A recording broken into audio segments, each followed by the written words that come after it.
पहला प्रश्न, कुछ दिन ध्यान में जी लगता है, फिर कुछ दिन पूजा और भजन चलता है, लेकिन एकाग्रता कहीं भी नहीं होती। अपनी इस स्थिति से परेशान हूं, कृपा कर मुझे साधें। मन का स्वभाव ऐसा, न यहां लगता न वहां लगता। मन का स्वभाव है द्वंद्व। जो करोगे वहीं से उछटा हुआ लगेगा, जहां हो वहां से भागा हुआ रहेगा, जहां नहीं हो वहां का रस जन्मेगा। जो मिला व्यर्थ हो जाता, जो नहीं मिला वे दूर के ढोल बड़े सुहावने लगते। मन के स्वभाव को समझो। न तो ध्यान काम आता न भजन काम आता, मन के स्वभाव को समझना काम आता। मन की ये प्रक्रिया है, पद मिल जाए तो असंतुष्ट, पद न मिले तो असंतुष्ट, पद न मिले तो पीड़ा, पद मिल जाए तो व्यर्थता का बोध। गरीब रोता अमीर नहीं, अमीर रोता कि अमीर हो गया, अब क्या करूं। जो भी तुम्हारे पास है वो पास होने के कारण ही दो कौड़ी का हो जाता है, और जो तुमसे बहुत दूर है, दूर होने के कारण ही उसका बुलावा मालूम होता है। मन के इस आधारभूत जाल को समझो, इसे पहचानो। ये ध्यान और भजन का ही सवाल नहीं है। भोजन करो तो मन में उपवास का रस उमगता है कि पता नहीं उपवास करने वाले न मालूम किस गहन शांति और आनंद को उपलब्ध हो रहे हो। उपवास करो तो भोजन की याद आती। जीवन के प्रत्येक पल तुम ऐसा ही पाओगे। बाग में लगता नहीं, सहरा से घबराता है जी। अब कहाँ ले जाके बैठे ऐसे दीवाने को हम। बगीचे में बिठाओ तो लगता नहीं, मरुस्थल में ले जाओ तो घबराता है। बाग में लगता नहीं, सहरा से घबराता है जी। अब कहाँ ले जाके बैठे ऐसे दीवाने को हम। मन एक तरह का पागलपन है, एक तरह की विक्षिप्तता है।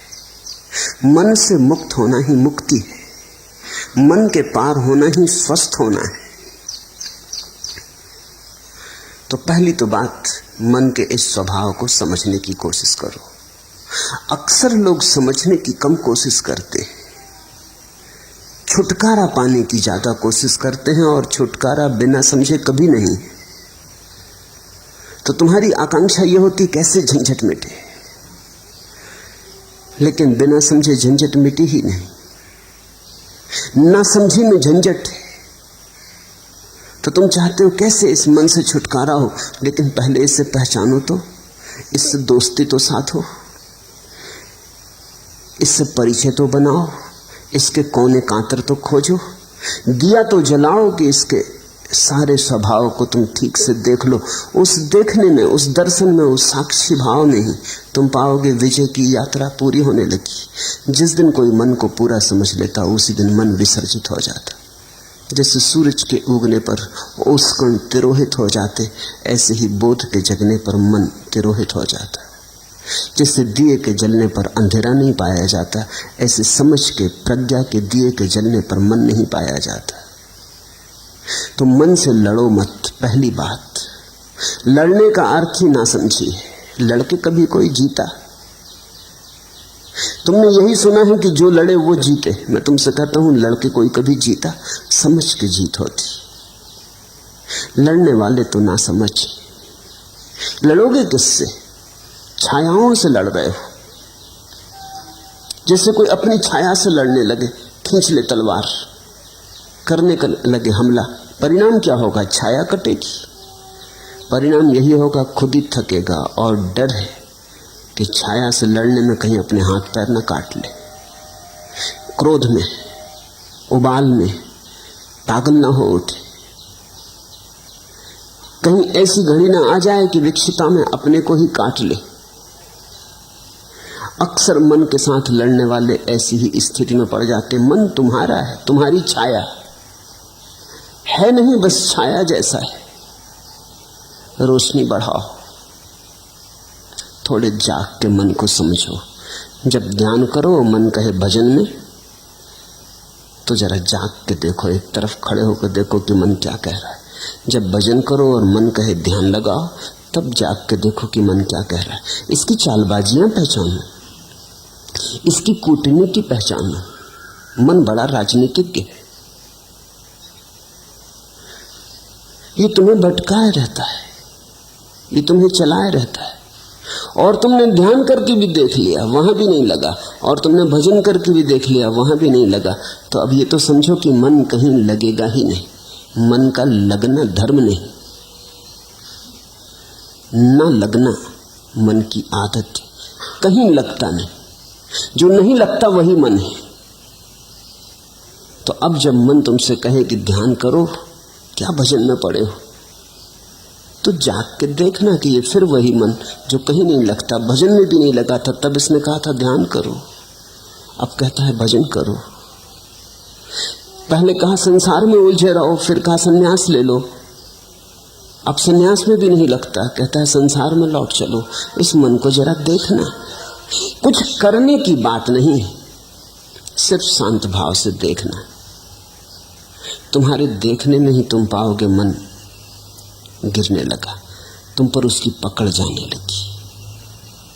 तुम पर पकड़ छूट जाए, तुम थोड़े शिथिल हो जाओ मन के पास, तुम थोड़े बाहर सरकने लगो।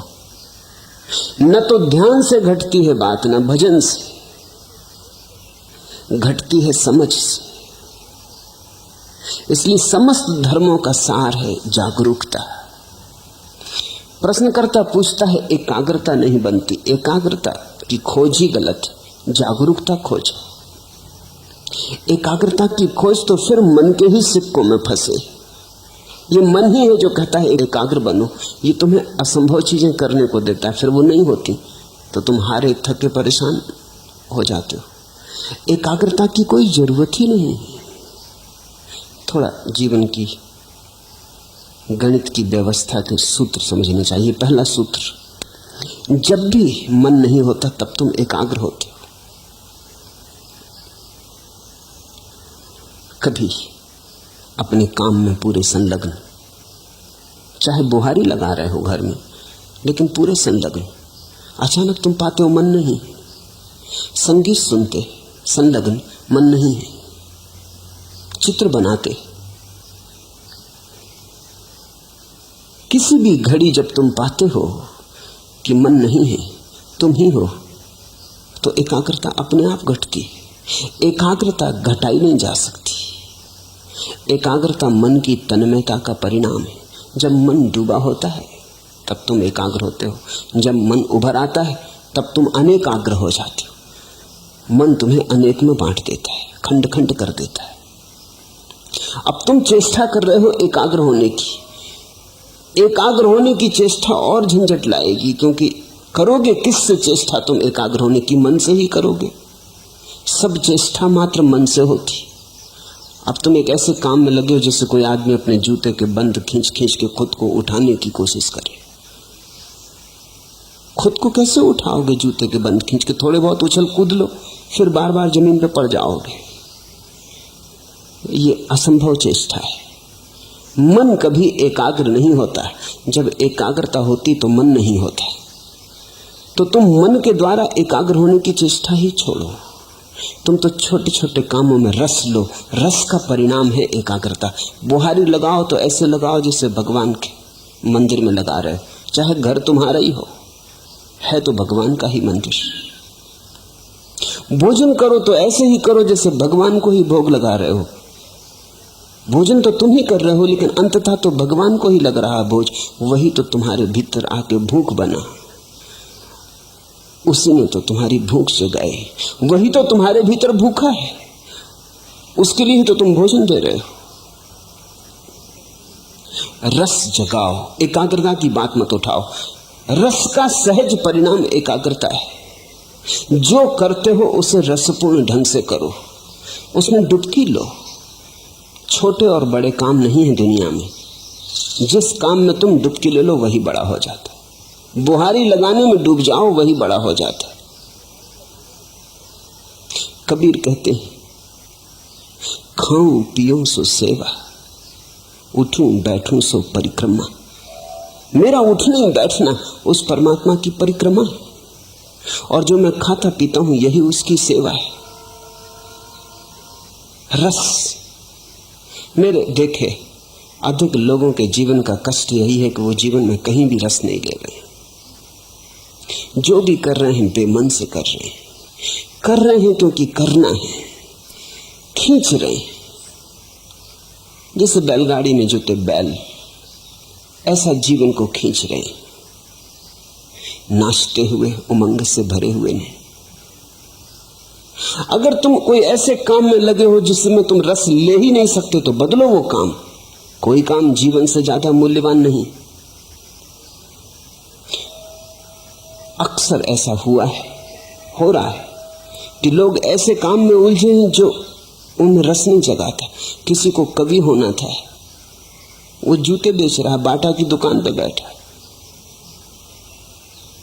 और जिसको बाटा की दुकान पे बैठ रहा था वो कविता कर रहा है, तो उसकी कविता में जूते की पालस की गंध आती, आएगी ही।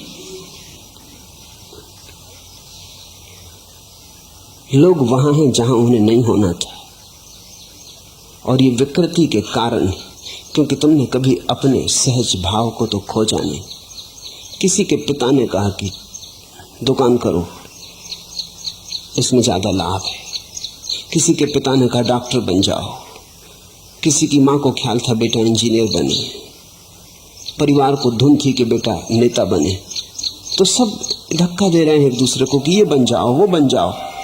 कोई ये नहीं पूछता कि ये बेटा क्या बनने को पैदा हुआ है, इससे भी तो पूछो, थोड़े इसके हृदय को भी तो टटोलो। तो फिर लोग गलत जगहों पर पहुंच जाते। एक बहुत बड़ा सर्जन जिसकी सारे जगत में ख्याति थी,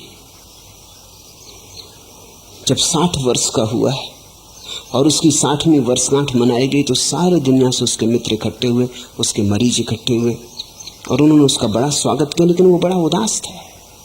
उसके स्वागत में एक नृत्य का आयोजन किया गया था। तो जब लोग नृत्य करने लगे और वो सर्जन देखता रहा तो उसकी आंख से आंसू टपकने लगे। तो उसके पास बैठे उसके मित्र ने पूछा, क्या मामला है? हम सब तुम्हारी वर्षगांठ पे इकट्ठे हुए प्रसन्नता से, ये नृत्य तुम्हारे स्वागत में होता, तुम रोते क्यों हो? तुम्हारी आंख में आंसू क्यों है? तुम किस पीड़ा से भीग गए हो? उसने आंसू पोंछ लिए। उसने कहा कि नहीं, वो कोई बात नहीं। पर मित्र ने जिद की, कहा कि क्या तुम्हें कोई जीवन में विफलता मिली? तुम जैसा सफल आदमी नहीं, तुमने जो ऑपरेशन किया सफल हुआ। तुम्हारे जैसा कुशल सर्जन दुनिया में नहीं, फिर क्या? लेकिन उसने कहा, मैं कभी सर्जन होना ही नहीं चाहता था। मेरा दिल तो एक नर्तक होने का था। आज नाच को देख के मैं रो उठा। मैं छोटा मोटा नर्तक होता, कोई मुझे ना जानता तो भी मेरी तृप्ति होती। आज मैं दुनिया का सबसे बड़ा सर्जन, लेकिन मेरी कोई तृप्ति नहीं। मेरी नियति ही मुझे न मिली। तो आज भी जब मैं किसी को नाचते देखता हूं तो बस मुझे याद हो आती। तुम अपनी जिंदगी को गौर से देखो। पहली तो बात, जो कर रहे हो उसमें रस लेने की कोशिश करो। हो सकता है तुमने रस का अभ्यास नहीं किया, तुम्हें किसी ने सिखाया ही नहीं कि रस का अभ्यास कैसे करना। रस के अभ्यास का पहला सिद्धांत है कि जो भी कर रहे हो इसका परिणाम मूल्यवान नहीं है। तुम्हें यही सिखाया गया कि परिणाम मूल्यवान है। तुम करते हो, इससे 10 रुपए मिलेंगे कि 1000 रुपए कि लाख रुपए मिलेंगे। लाख रुपए में मूल्य है, परिणाम में मूल्य है। रस का सिद्धांत है, जो तुम कर रहे हो वो अपने आप में मूल्य है, अंतर्निहित है मूल्य।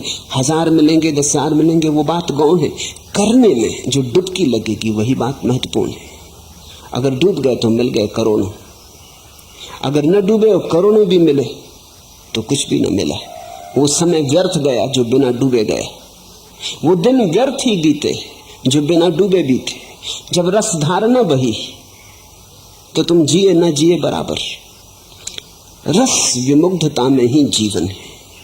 तो पहली तो बात, जो कर रहे हो, तुमसे नहीं कहता कि जल्दी बदलने में लग जाना, क्योंकि हो सकता है तुम अपना काम भी बदल लो और रस ना आए, क्योंकि रस आने की तुम्हारी आदत ही ना रही हो, तुमने रस बनाने की बात ही ना बनाई हो। तो पहले तो जो कर रहे हो उसमें रस लेने की कोशिश करना। 100 में 50 मौके तो ऐसे हैं कि तुम उसी में रस ले पाओगे। रस लेते ही एकाग्रता हो जाएगी। देखा, स्कूल में छोटे बच्चे पढ़ते हैं, बाहर चिड़िया गुनगुनाने लगी गीत, बच्चा एक तक होकर सुनने लगता है। शिक्षक डंडा पीटता है टेबल पर कि यहां ध्यान दो, एकाग्रता करो। एकाग्रता बच्चा कर ही रहा है, मगर शिक्षक में नहीं कर रहा, ये बात सच है। ये ब्लैक बोर्ड पर नहीं कर रहा, ब्लैक बोर्ड पर लिखे अक्षरों पर नहीं कर रहा। लड़का तो एकाग्रता कर ही रहा है, एकाग्रता तो हो ही रही। वो जो चिड़िया गीत गा रही वो उसे सुन रहा है। शिक्षक कहता एकाग्रता करो, मन को ऐसा विचलित मत करो। बात बिल्कुल गलत कह रहा है शिक्षक उसके मन को विचलित करने की कोशिश कर रहा है। वो एकाग्र है। अगर कोई बाधा न दे तो ये सारा संसार थोड़ी देर के लिए मिट जाएगा। वो चिड़िया की गुनगुनाहट होगी, उसका गीत होगा, इस बच्चे की भावदशा होगी, और ये एक बात सीख लेगा, रस की। रस चूंकि उसे चिड़िया के गीत में आ रहा है, इसलिए एकाग्र हो गया है। उसी कक्षा में ऐसे बच्चे भी होंगे जिन्हें रस गणित के सवाल में आ रहा है, वो वहां एकाग्र हो गए। हमें लोगों को एकाग्रता नहीं सिखानी चाहिए, उनका रस देखकर उन्हें दिशा देनी चाहिए। जो बच्चा गणित को सुन के एकाग्र हो गया, बाहर भौंकते कुत्ते, लड़ती बिल्लियां, गीत गाती चिड़ियां, रास्ते पे बैठे मदारी की बीन कुछ नहीं सुनाई पड़ती, ये बच्चा आइंस्टीन होने को पैदा हुआ है। इसकी एकाग्रता ही खबर देती है। अब इस बच्चे से तुम कहो कि चिड़ियां गीत गा रही हैं, उन पे एकाग्रता करो, ये ना कर पाएगा, ये संभव नहीं होगा। हमें देखना चाहिए कि कहां हमारी एकाग्रता है, वहीं हमारा जीवन है। मगर आज अचानक जीवन बदलने का तुम्हारे हाथ में उपाय नहीं। आज तो पहचानने का भी उपाय नहीं कि कहां तुम्हारी एकाग्रता होती। तुम तो भूल ही गए, तुम्हारे जीवन की सारी व्यवस्था उल्टी सीधी हो गई। दूसरों ने तुम्हें चला दिया, दूसरों ने तुम्हें मार्ग दे दिया, दूसरों ने तुम्हें दिशा और आदर्श दे दिए, तुम्हें पूरी तरह भरमा दिया है। पहले तो जो काम कर रहे हो उसमें रस लेने की आकांक्षा जगाओ। जो काम कर रहे हो उसे इतने भाव से करो, इतनी मगनता से करो कि उससे अतिरिक्त ऊर्जा बचे ही नहीं विघ्न बाधा डालने को। एकाग्रता का और क्या अर्थ होता है? एकाग्रता कोई जबरदस्ती थोड़ी, एकाग्रता बड़ी स्वाभाविक घटना है। अब तुम यहां मुझे सुन रहे हो, जिनको मेरी बात में रस आ रहा है वो एकाग्र है। एकाग्रता कर थोड़ी रहे हो, एकाग्रता हो रही है, इसे समझने की कोशिश करो। तुम्हारे करने की थोड़ी बात है। तुम थोड़ी के बैठे हो सब मांसपेशियों को खींच के और आंखें मुझ पे गड़ा के और चेष्टा कर रहे हो कि एकाग्रता। ऐसी एकाग्रता करोगे तो तुम सुन ही ना पाओगे जो मैं कह रहा हूं। एकाग्रता सहज है, तुम्हें रस आ रहा है, उसी रस कारण तुम चल आए हो, उसी रस के कारण तुम रोज चलते आए हो, वही रस तुम्हें लाता रहा है। रस है तो एकाग्रता है, तो तुम रस को जगाओ, एकाग्रता की बात ही छोड़ दो। अगर रस जगे ही ना तो फिर समझो, फिर हिम्मत करो, साहस करो, बदलो उस व्यवस्था को जिसमें रस नहीं जगता। हो सकती है वो व्यवस्था तुम्हारे लिए नहीं। तो दरिद्र हो जाना बेहतर है समृद्ध होने की बजाय, सड़क का भिखारी हो जाना बेहतर है सम्राट होने की बजाय, अगर रस आ जाए, क्योंकि रस ही सम्राट बनाता है। तो कभी कभी तुम किसी भिखारी के चेहरे पर ऐसी आभा देखोगे जो सम्राटों के चेहरों पर नहीं दिखती। रस विमुग्ध है, वो अपने काम में लीन है। रथचाइल्ड ने अपनी आत्मकथा में लिखा है कि एक भिखारी आया, 5 बजे सुबह उसका दरवाजा खटखटाने लगा। वो बड़ा नाखुश हुआ। 5 बजे सुबह नींद से भरे उसको उठाया, वो बड़ा झल्लाता हुआ बाहर आया। ऐसे वो देना पसंद करता था, दान उसका रस था। लेकिन ये कोई वक्त है? तो उसने भिखारी को कहा, सुनो जी, ये कोई समय है? भिखारी ने कहा कि आप भी सुनो, आप बैंकिंग का धंधा करते हो, मैं कोई सलाह तो देता नहीं, ये हमारा धंधा है, इसमें हम सलाह किसी की मानते नहीं। रॉथस्चाइल्ड ने प्रकाश जलाया कि इस आदमी को देखना चाहिए जो दुनिया के बड़े से बड़े करोड़पति को कह सकता है कि सुनो, तुम बैंकिंग का धंधा करते हो, हम तुम्हें कभी सलाह देते नहीं, हमारी सलाह का कोई मतलब भी नहीं, क्योंकि हमें कोई अनुभव भी नहीं, तुम हमें सलाह मत दो, हम जन्मजात भिखारी। उस आदमी के चेहरे को देखा, वो बड़ा प्रसन्न आदमी था। रॉथस्चाइल्ड ने लिखा, मैं मंत्र मुक्त हो गए। ये हिम्मत भिखारी की नहीं, सम्राट की होती है। रॉथस्चाइल्ड को ऐसा कहना जिसके पास भीख मांगने आए कि चुप, सलाह मत देना, मेरे धंधे को मैं भली भांति जानता हूं। रॉथस्चाइल्ड ने उसे खूब दिया और कहा, मैं खुश हुआ इस बात से कि कोई आदमी अपने भिखमंगेपन की भी इतनी प्रतिष्ठा रखता है। कभी तुम्हें राह का भिखारी भी प्रसन्न मिल सकता है। प्रसन्नता का कोई संबंध इससे नहीं कि तुम्हारे पास क्या है, जो भी तुम्हारे पास है उसमें अगर रस है तो प्रसन्नता है। तुम अगर हाथ के भिक्षा पात्र को भी गीत गुनगुनाते हुए ढो रहे हो तो आनंद है, और तुम्हारे पीछे स्वर्ण रथ चल रहे हैं और तुम मुर्दा बुझे तो कुछ अर्थ नहीं। एकाग्रता मत पूछो, यद्यपि तुम्हें यही सिखाया गया है स्कूल से लेकर विश्वविद्यालय तक, और तुम्हारे तथाकथित धर्म गुरु भी तुम्हें यही सिखाते हैं कि एकाग्रता। मैं तुमसे कहता हूं रसमग्नता, वो शब्द हटा दो, क्योंकि वो शब्द सीधा काम का ही नहीं। एकाग्रता जरूर आती है, मगर परिणाम की तरह आती। एकाग्रता साधन नहीं है, जहां रस लोगे वहीं घट जाती, रस के पीछे बंधी चली आती, रस की छाया है। तो तुम कहीं भी रस लो, अगर मंदिर में रस ना आता हो, फिक्र छोड़ो, फिर मंदिर में परमात्मा तुम्हारे लिए नहीं घटेगा। जहां रस ही नहीं है वहां एकाग्रता नहीं होगी, एकाग्रता नहीं होगी, परमात्मा कहां होने वाला है। अगर तुम्हें बांसुरी के गीत में रस आता है तो वहीं तुम्हारा परमात्मा तुम्हें मिलेगा। अगर नर्तक की पायलों में तुम्हें रस आता है तो तुम्हारा परमात्मा वहीं नाचेगा। तुम्हारे परमात्मा की खोज तुम्हारे रस से ही तय होगी। रसो वैसा, उस परमात्मा का स्वभाव रस है। किसी शास्त्र ने नहीं कहा कि परमात्मा का स्वभाव एकाग्रता है। सच्चिदानंद वो रस की बात है। तुम्हें जहां आ जाए रस, जहां आ जाए आनंद, जहां उमंग उठे, जहां तुम खिल उठो, फिर वो कुछ भी हो, चाहे खेल हो तो प्रार्थना बन गई। और ऐसे तुम बैठे बैठे प्रार्थना करते रहो, भजन करते रहो, ध्यान करते रहो, और रस उमगे नहीं, मेघ मलार बजे नहीं, हृदय गुनगुनाए नहीं। ऐसे तुम करते चले जाओ जबरदस्ती, यंत्रवत। करनी चाहिए कर्तव्य बस। लोग कहते हैं इससे रस मिलेगा इसलिए कर रहे हैं, नहीं। जहां रस मिलता है वहीं परमात्मा आता है।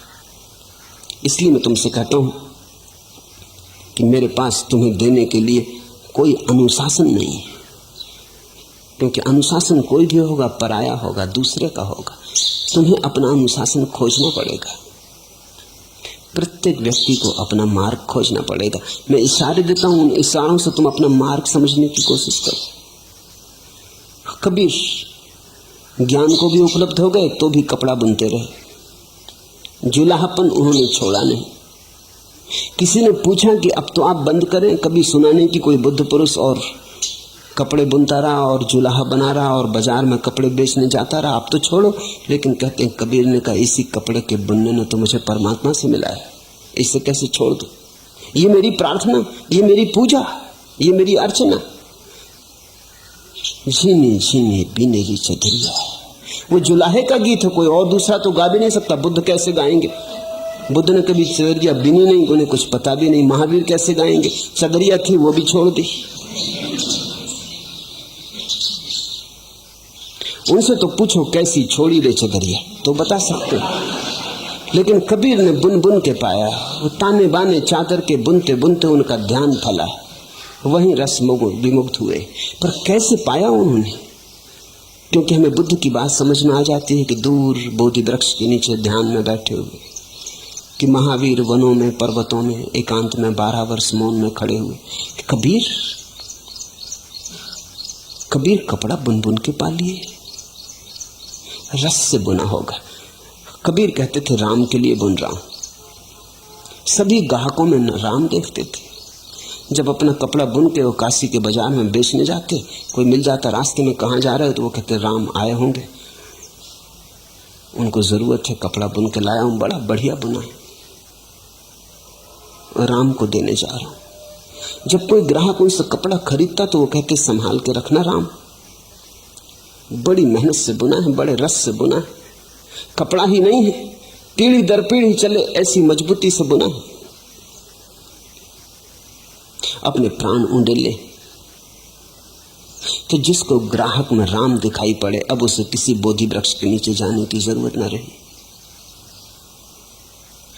सभी लोग बोधि वृक्ष के नीचे जा भी नहीं सकते, और अच्छा है कि जाते नहीं तो बड़ी झंझट खड़ी हो जाए।